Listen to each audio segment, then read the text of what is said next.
I believe the recording is on. All right, let's start again. So my name is Deneen Diamond. I start on time and end on time. So we're super excited to have our guests here today. I'm the lead for the Center of Excellence for Health. As I spoke earlier, I'd love for the teachers in the chat to put their school, the grade, the name of the teacher, and also the number of students, because we'd love to welcome you after we do some introductions. So the Department of Tourism, Heritage and Culture and the Department of Education and Early Childhood Development Center of Excellence for Health, we are extremely excited to partner with the Department of Natural Resources and Energy Development to offer the live Wednesday sessions with our experts. Wildlife Wednesday is the new offering in the school year for middle and high school students. It is free. There's going to be 8 sessions, and it's an educational program focused on New Brunswick wildlife. Students will learn practical skills, biology, habitat, conservation, career opportunities, and more in this fun and interactive live lessons hosted by the local experts. So really excited to have everybody today. I thought I'd just take a moment to introduce Peter Strobert, who is going to introduce himself and talk a little bit about what he does. And then he's going to hand it back over to me and I will introduce our very special guest, Matt Wilson. Hi, everybody. Thanks for taking the time out of your busy day to invite your classroom into a little bit of the outdoor world. I'm currently working with the tourism department as we look to grow the fish and wildlife sector of tourism, and just wanted to bring a little bit more of the outdoors to the indoors. So special thanks to Matthew Wilson for being here today. And of course, Deneen, thank you for helping pull all this together. It's very exciting. Awesome. Thanks so much, Peter. So without further ado, I do not want to take any time from Matt because he has a lot to say and is an amazing person and all around good guy. Matt is a 15-time national duck and goose calling champion, 5-time world duck calling champion, owner of Maritime Dog Training Company, co-owner of East Coast Calling Company, and is an all-around amazing New Brunswicker and is excited to be here to share his journey, not only with his competitions and calling skills, but also with the career pathway that he chose and really placing his passion into his work. So without further ado, I'm going to hand it over to Matt. And before I do that, I just want to give a couple shout outs to the schools that are here. We have Miss Cormier's class, Jacket River School, grade 6 and 7, welcome. Grade 11, Kennebecasis Valley High School. We have Riverview Middle School, Jacket River School again, Ross A High School, Burnhill Memorial School, grade 7 and 8. Welcome to everybody, and I'm sure you're going to enjoy the session. So if you have questions, we are going to have some time at the end, but certainly if you have a burning question, you want to put it in the chat, I will be minding the chat, so please feel free. Handing it over to you, Matt. Thank you very much. Well, I really appreciate it, Deneen and Peter. I appreciate you guys thinking of me, and I really appreciate this opportunity. Anytime anybody gives me an opportunity like this, I always feel blessed to share my story and talk a little bit about my passions and what I love to do. So today we're going to talk about duck and goose calling. So that's my grandfather and I. He's kind of how I got started in the outdoors. He would always take me hunting and fishing, and you know, he taught us a lot of stuff. He was a guide back in the day, a customs officer, and spent a lot of time in the outdoors. And he was really the one that fueled my fire as a young person to get outside and enjoy myself. Although he spent a lot of time in the outdoors, it was my father that got me interested in waterfowl hunting. And I'd say around the age of 10 or 11, I decided that I wanted to start learning how to duck and goose call. So I ended up getting a video made by this guy who a lot of people know now. At the time, nobody really knew who he was, but that's all right. And I got a video from him, and I just followed it, and I really enjoyed it. And I always enjoyed being able to go outside, regardless of the time of year, and use my call and be able to interact with wildlife. I mean, you know, so that was really cool, and that also kind of fueled my fire to practice and do what I do. So as the slide says, duck and goose calls come in all shapes and sizes. These are actually, both of these calls are calls that my company makes, East Coast calls, and they're made out of acrylic. And they start off as just a solid acrylic rod, and they get put into a CNC machine that, you know, has a computer program, comes right down, lathes it all out exactly how we want it. And these are really like an instrument, so they have to be just so. But they come in all kinds of plastics and woods, things, different exotic woods, all kinds of things like that. So just about any type of wood or material you can think of, metal, anything, you could make a call out of. But we really like acrylic. So right off the bat, I want to get right into it and talk a little bit about goose calling.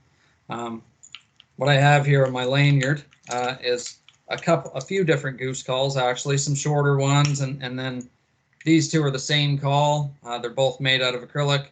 This one's just made out of a flat colored acrylic. So when we talk about goose calling, we think about the sounds that a goose makes, and a goose is a lot more vocal than a duck, and they have a lot, like a huge amount of different calls, a huge vocabulary, basically. But what they have as basic sounds are a honk, a cluck, a moan, and a murmur. So I'll go through all of those right now. Now this is a honk. Everybody's heard a goose honk.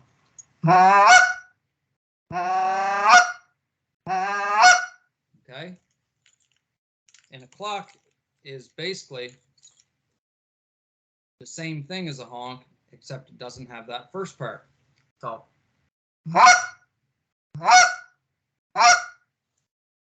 and these are all sounds different sounds that geese use to communicate with one another. The next one would be a moan.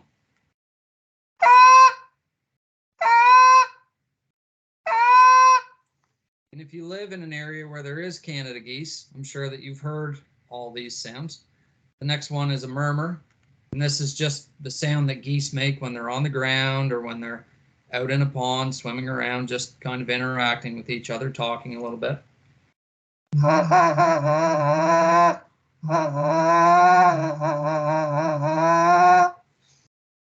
So, as I said, geese have a huge vocabulary, and all of these sounds can be put together to make it sound like there's more geese.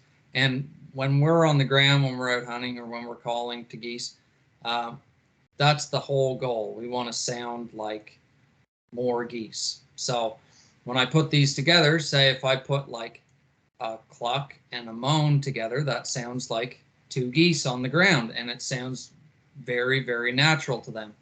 So I would go.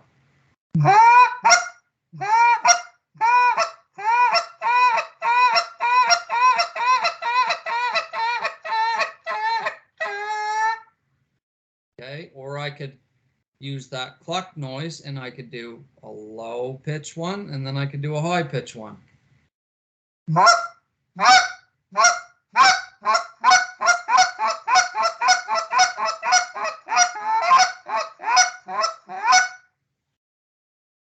And again, we're trying to sound like more than one bird. Another thing that we could do is a murmur, and then we could add moans and clucks and just sound like a whole bunch of geese on the ground.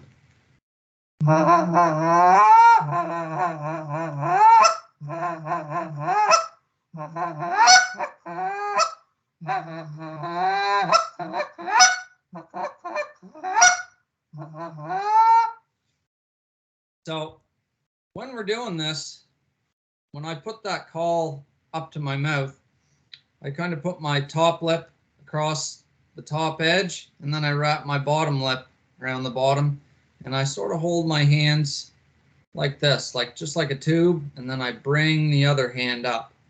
So it is very much like playing an instrument, because if I move my hand and close it off, it has a different sound, or if I open my hand, it has a different sound.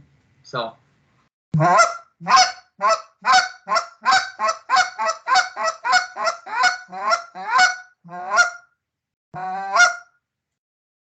so it's kind of neat.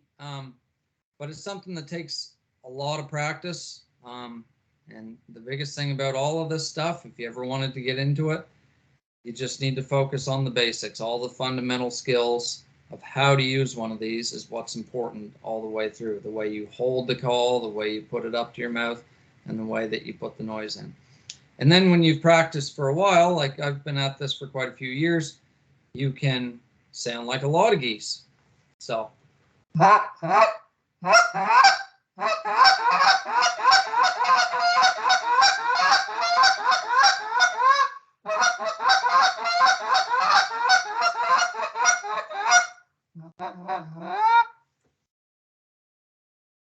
So that's our goose. Duck calling. And ducks don't have as big of a vocabulary, but they still do lots of talking. So they have like a greeting call, a feed call, and just a normal regular quack, and what I would consider a comeback call. But those are all really variations of just a regular duck quack. So you'd hold this call pretty much the same way. And again, your hand almost acts like a mouth. You can flare your hand and it makes a difference on that. And I'll talk about that in a second. So if we talk about a quack, and this is to imitate a hen mallard or just most ducks.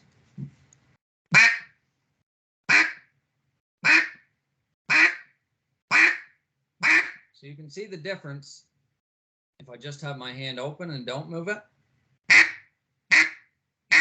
or if I do move it.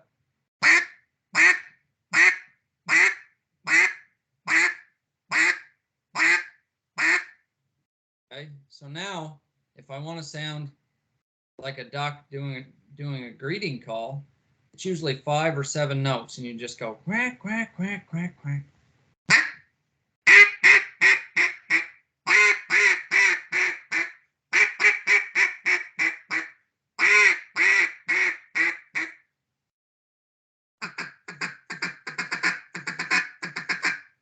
That's getting into our feeding call, where ducks are in a field or they're on the grass or they're in the water and they're just going along trying to feed. And that's almost like the murmur for a goose.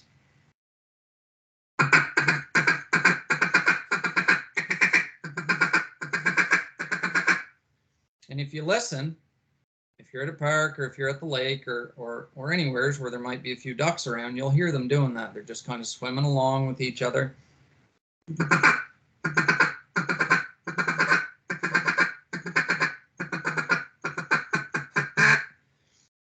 So that's their feeding call. They do that all the time. They're usually fairly vocal when they're just kind of swimming around the pond like these ducks are in this picture. Now, when we talk about a comeback call, that's a sound when ducks are about to leave a spot and a hen might try to get a little more loud and try to call them back around to bring them back into that spot. So you'll hear them wham, wham, wham, wham, wham, wham.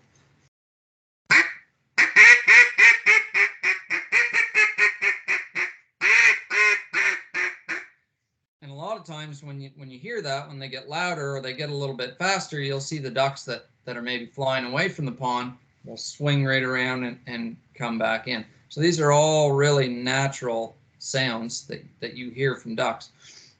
But what we try to do is just to always be as natural as possible when we're trying to communicate with these birds. And it's a pretty cool thing. I think what hooked me when I was young was I can remember standing outside here practicing my calling, my duck calling, and it was in the springtime, and a pair of ducks flew by the house. And I said, well, I might as well try. So I just went.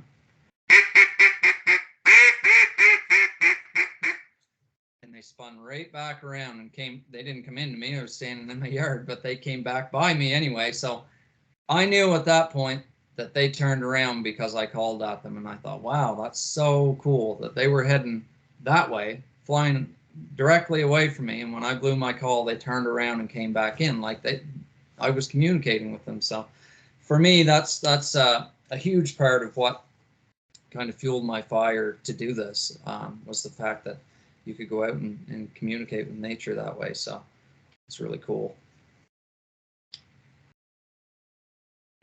So as I went on and continued to practice, I got into contest calling. Contest calling came around, and the first few contests that I called in, I didn't do very good. I got humbled pretty quick, and but I didn't go away stomping my feet or anything like that. I said, I just need to learn how to do this a little better. I need to take some advice from some people and get a little better at it.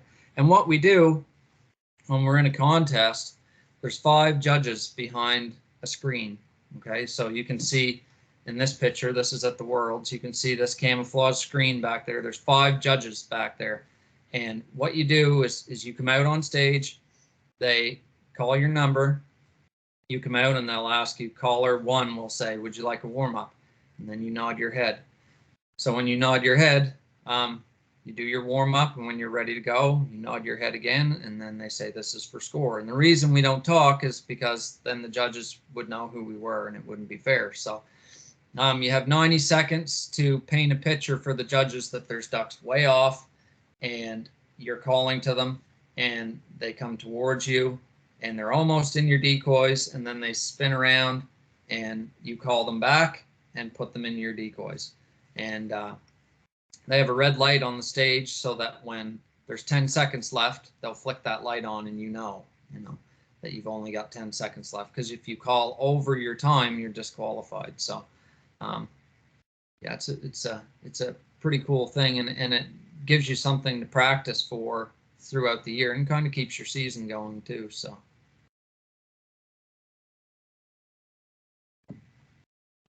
there we go. So that was my first ever win in a contest was in 2007, and this was in Amherst, Nova Scotia, and I actually didn't even know that this was a qualifier for the Worlds, but anyhow, I had won. This was, I think, probably the 5th or 6th contest I had called in, and so yeah, I won the national, and I was really pumped and really happy about it. And then the guy that's shaking my hand is a pretty big deal in the waterfowl industry. Jeff Foyles came over and said, good luck at the Worlds. And I said, what do you mean by that? And he said, well, this was a qualifier for the Worlds. You're going to the Worlds. You're going to Arkansas. So that was a huge deal. So I got to go down to the Worlds in Arkansas and represent Canada. I was the only Canadian out of 70 people down there. The rest of them were from the States.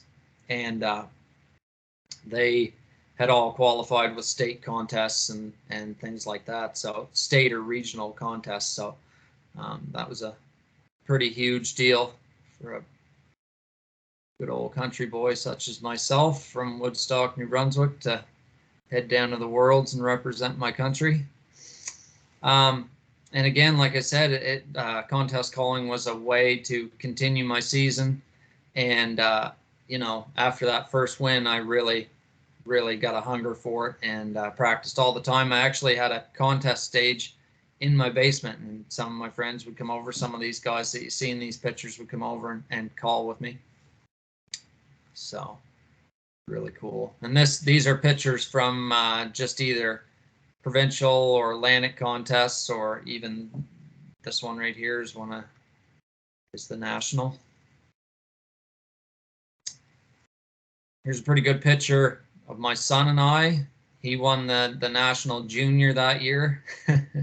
And I ended up winning the national open, so I qualified for the Worlds again that year. So that was really cool that the two of us got to do that together and be national champions. And these are our annual national trophies.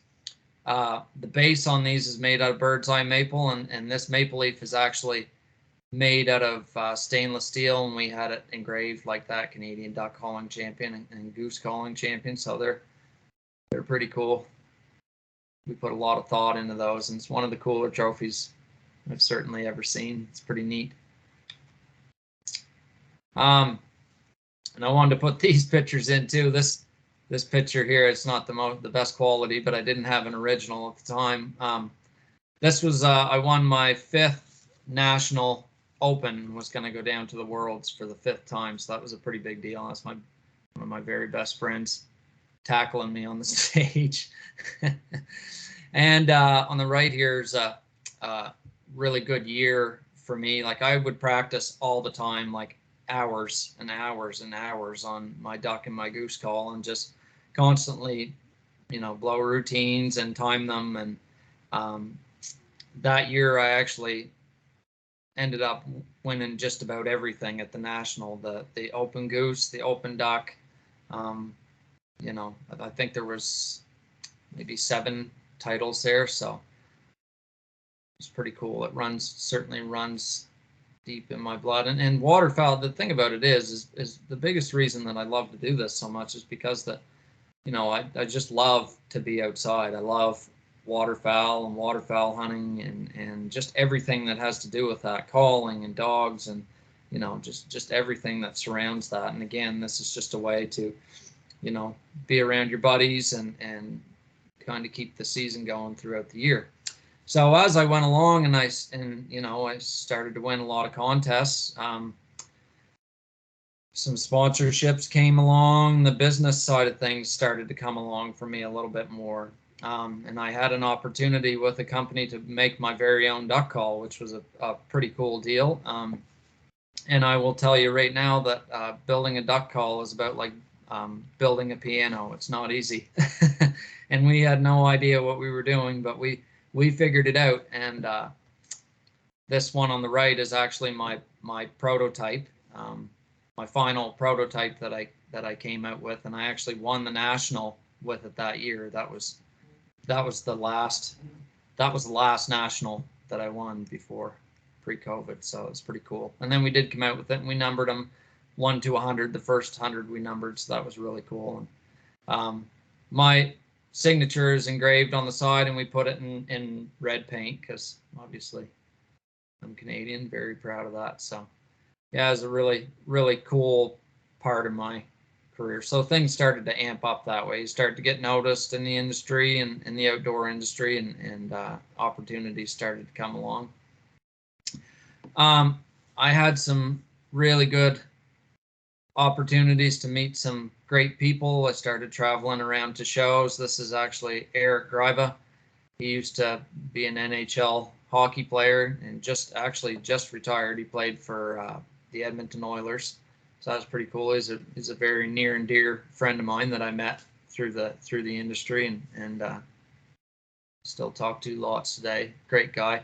And this was just a newspaper article, front page, that talked about some of the stuff that I had on the go. I'd actually been traveling to Ontario and different places, talking about my duck calls and doing seminars, things like that. So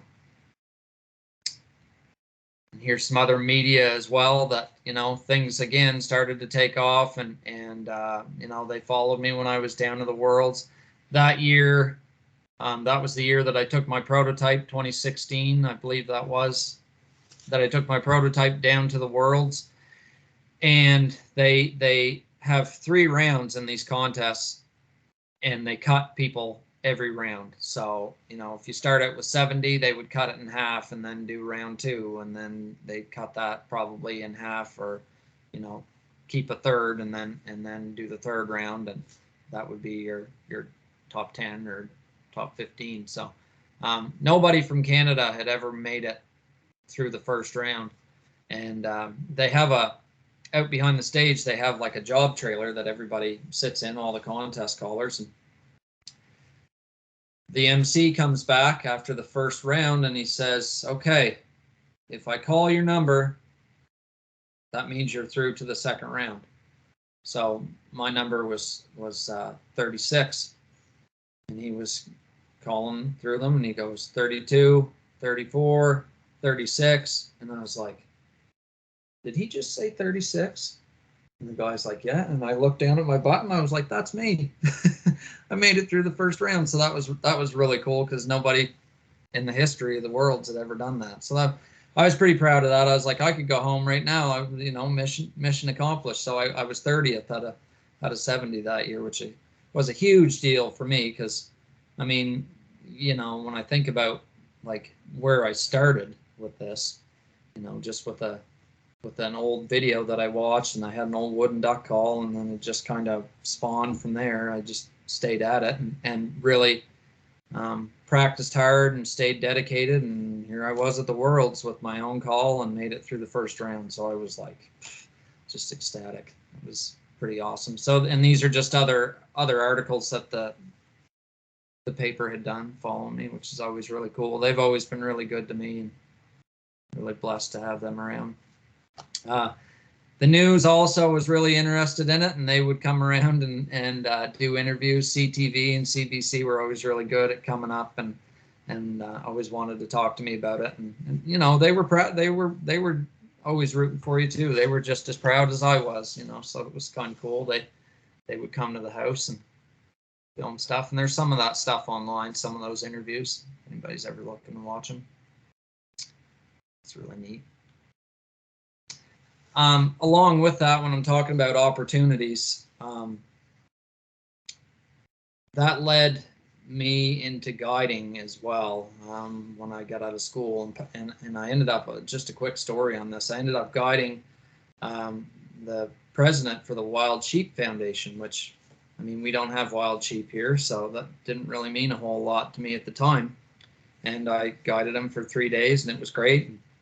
He called me in December that year and asked me if I would consider coming down to Reno, Nevada, to be an MC for their wild sheep convention. And I was like, why not? That'd be great. It'd be a lot of fun, I think. So I had no idea what to expect. But anyway, we were at the Pepper Mill Resort in Reno, Nevada. And I can tell you right now that was a huge event. It was like you can see in this picture, there's a huge like mountain they had there with all these sheep on it, and it was a huge ballroom with all these people in it. And once we got there, I said, I did not think that it was going to be like this and there'd be this many people. So it was a really cool opportunity, and there's just a couple pictures here. I just wanted to share that because it was a neat opportunity that I got to do, but it all came and all was a product of this. So yeah, it's pretty cool. Here's a magazine article that I did. This was a little bit about duck and goose calling too, and being on the contest circuit, but that's my dog Otter, and we talked in the article about her quite a bit. So that was really neat. That's a magazine we do here in Western New Brunswick. So really cool as well. And I guess what I wanted to kind of segue into about all this is maritime dog training is one of my businesses. When I got out of high school, I knew that I wanted to do something in the outdoor industry. I knew that I wanted to guide. I wanted to do something. I wanted to be a DNR officer. I just wanted to be outside. I wanted to work and do something that had to do with what I love, which was, you know, hunting, fishing, the outdoors, just anything outside. But I wasn't sure what avenue to take or how to do that. I ended up getting into the trades. That was great. I'm a licensed steam fitter, pipe fitter, and plumber. I traveled a lot for that, and it's really good. It's treated me really well. And 5 years ago, I decided to start my own dog training business throughout all of this. And again, as a product of duck calling and waterfowl hunting, things like that, like all of my passions, what's kind of driven my life, dogs were a huge part of that. And dogs have always been a huge part of my life. So 5 years ago, I pulled the trigger on this maritime dog training, and I do obedience, and I train service dogs and retrievers, and therapy dogs as well, and just absolutely love it. I started that and never looked back. I haven't worked in the trades since then, and it's been absolutely wonderful. I've met a ton of good people and trained a lot of really good dogs. I train about 120 dogs, I guess, a year, give or take, maybe more some years, maybe less. But it's so good. I get to work outside every day doing what I love. You know what I mean? You have to have a lot of patience, obviously, to do this job. But, you know, there's never a day where I wake up and I'm like, I don't want to go to work today. You know, I mean, look at that picture. You know, you get to work with dogs every day. It's pretty cool. Yeah.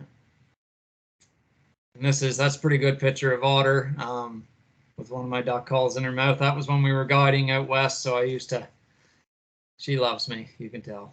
I used to put my hat on her and put my duck call around her neck, and yeah, she would put that on. But we would run a lot of field trials and stuff, and because of that, you know, I have sort of a competitive spirit, and I like to do those things, and had a lot of really good achievements with the dogs. Otter is a two-time Grandmaster hunter. She's one of about 50 in Canada since the CKC came out with the Grandmaster Hunter title in, I think it was 2000. There's only been 50 dogs in the whole country get that title like twice over. So she's a pretty special dog. That also led me into guiding, like I spoke about before. And this is a really cool picture. I didn't think it was very cool at the time when I got out of the blind. I thought that was going to be a tornado, and it was kind of scary, but it didn't end up being. So we were fine. But I was a long ways from home, and that was a really dark cloud. So I do really like that picture, though. So I thought I'd share it. But Battle River Lodge was the first place I ever went. That was in Coronation, Alberta, and you know, I guided out there for those guys for like 5 years. Met a lot of great people from all over North America. So again, really blessed to be able to do that. I've guided in Ottawa as well, and I guide here in New Brunswick. I was actually guiding this morning. So met a lot of really good people that way, made a lot of really good contacts, and it's just another way for me to continue my passion in a working environment. You know, I mean, I absolutely love waking up every morning and taking people hunting. It's just absolutely wonderful. You can't say enough about how much it means to me. So I just absolutely love being outside and sharing time with my friends, enjoying nature, calling at birds, laughing. I mean, we just have the best. We always say, who has more fun than us? I don't know. This is another one of my companies, East Coast Calls.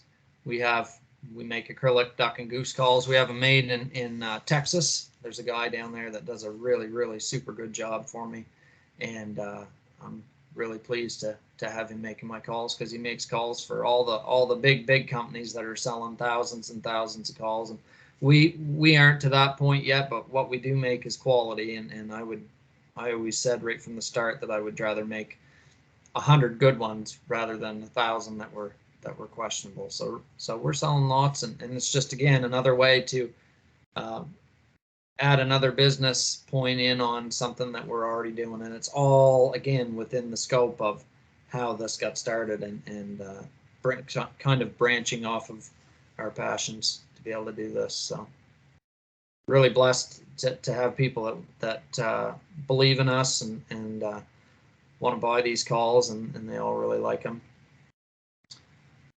So I kind of sped through that, but I wanted to leave some time for questions as well. And I mean, I've got no trouble to continue to talk or use these calls or whatnot, but I really like this quote that I put here at the end, and I'll read it to you, by Ray Bork. It says, "Be relentless in the pursuit of those goals, especially in the face of obstacles. Along the way, make no excuses and place no blame."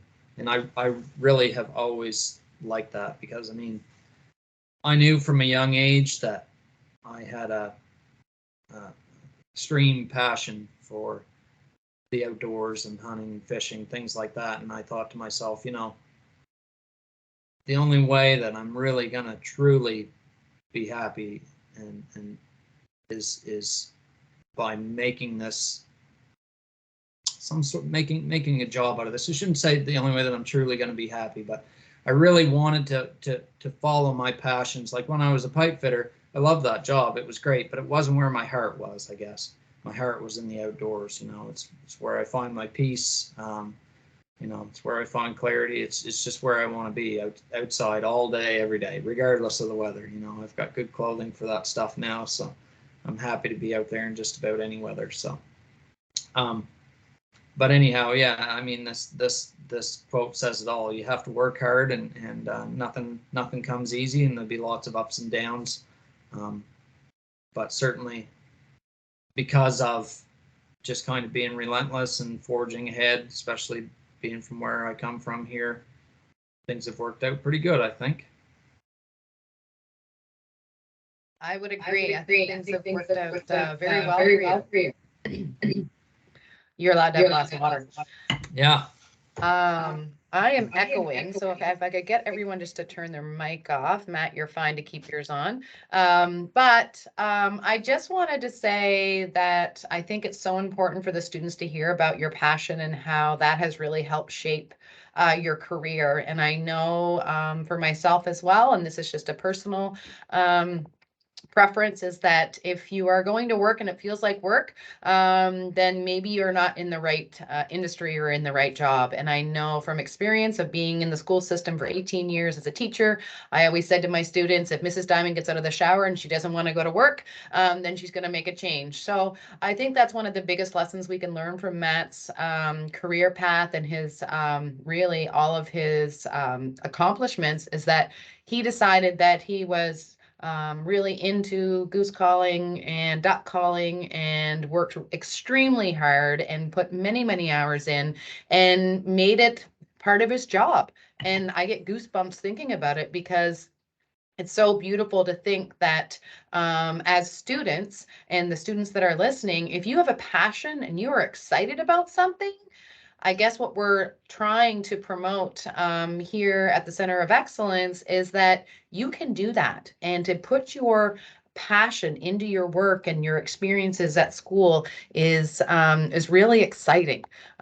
So I do want to just leave a couple of minutes for questions. But Matt, that was absolutely amazing. I think the calling is so interesting, and he makes it look very easy, by the way. I know that it's not easy, but certainly he makes it sound very, very easy. I have a nephew who tries to teach me different things when I go to Whitehorse, and he doesn't sound anything like that. So it was lovely to listen to the calling and also your story. So I am going to open up the floor. Teachers, if you have any students that want to just ask a question, or maybe put the video on and ask a question, that would be fabulous. And I'm sure Matt would be very willing to answer any questions that we have. Definitely.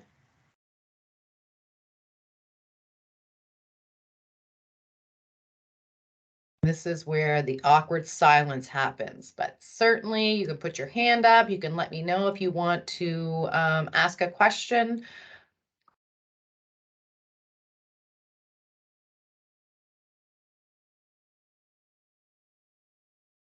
And if not, I am going to ask a question, because I am full of questions. Matt, can you tell me, where you have been in all over the world? Can you tell me one place that you've been that maybe is your favorite, or one thing that you've learned somewhere other than New Brunswick that really opened up your eyes to the beauty of New Brunswick? I know it's a hard question. Yeah, no, it's good. It's good.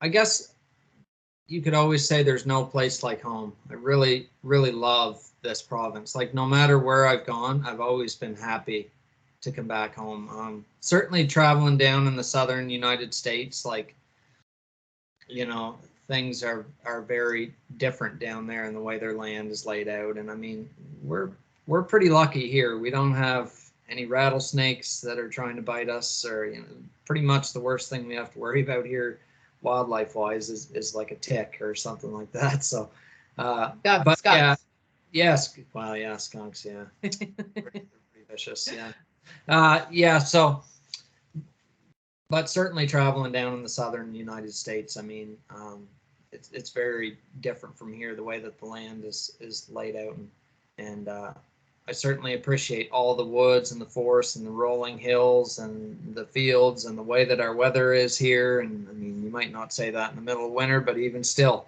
when you're down there, Yeah, you appreciate home regardless of whether you're aware of it, and sometimes that's what you need, is to be away from it to appreciate. So Agree. We have another question from Ms. Baroque.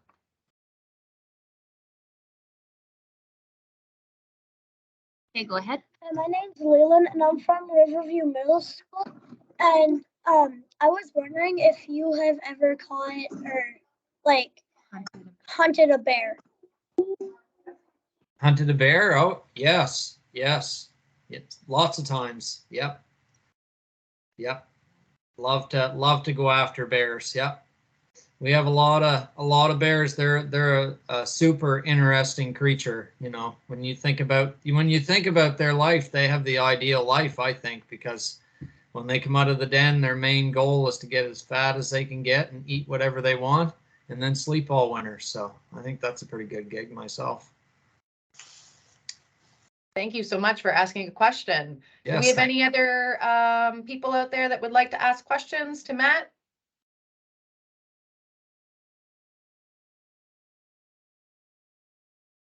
I have one more question. Oh, I have another one. Go ahead. Oh, is that for us or is that someone else? That's for you. Okay, Kenneth, go ahead.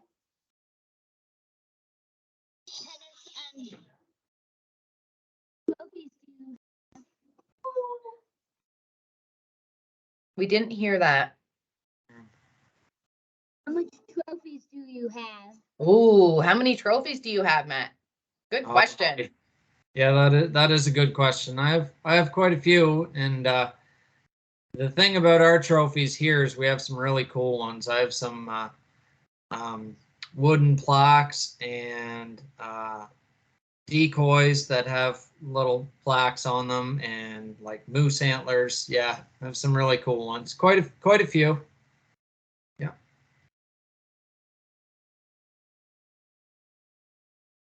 Okay, well, with that, we have somebody else. Peter, you have a question.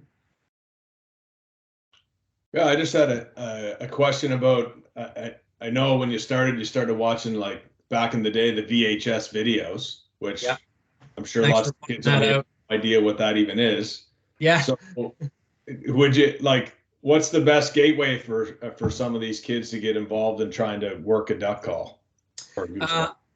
Yeah, I think now with YouTube having so much good information that way, that's a pretty easy way to do it.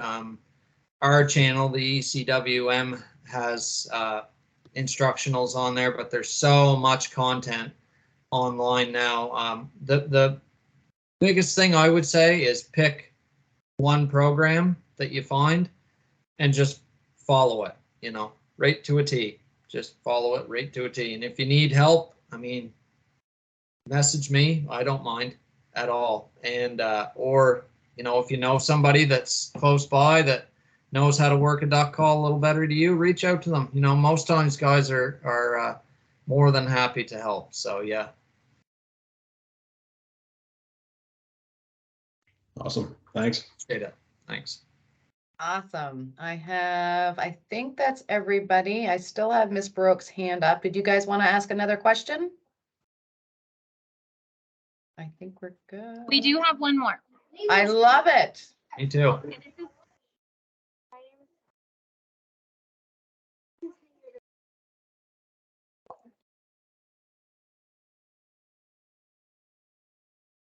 But we can't hear you. Okay, Summer's gonna try again. Hi, Summer.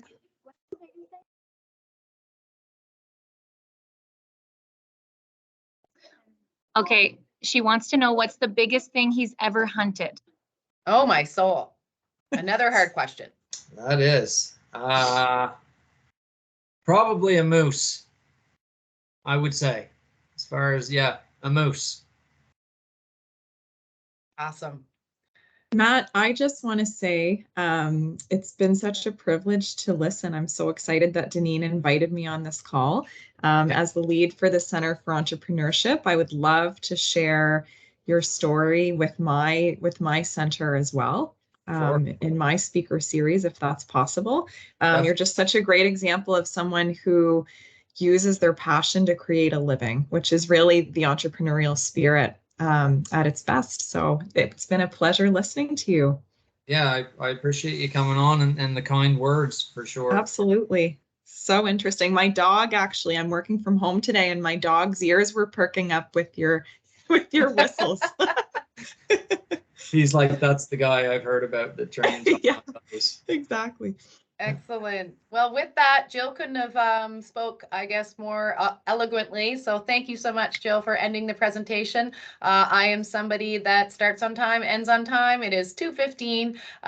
Thank you so much to the teachers that participated today. And obviously, thank you so much to the students who wanted to ask questions. We're so excited that you were here. And we are going to be having a session every month on a Wednesday. So hopefully your teachers will hear more about that. And I am going to stop the recording, but if anybody wants to stay on and ask questions, we are going to keep the floor open for a little bit. So thank you so much from the Center of Excellence for Health, and have a lovely day. And don't forget to smile.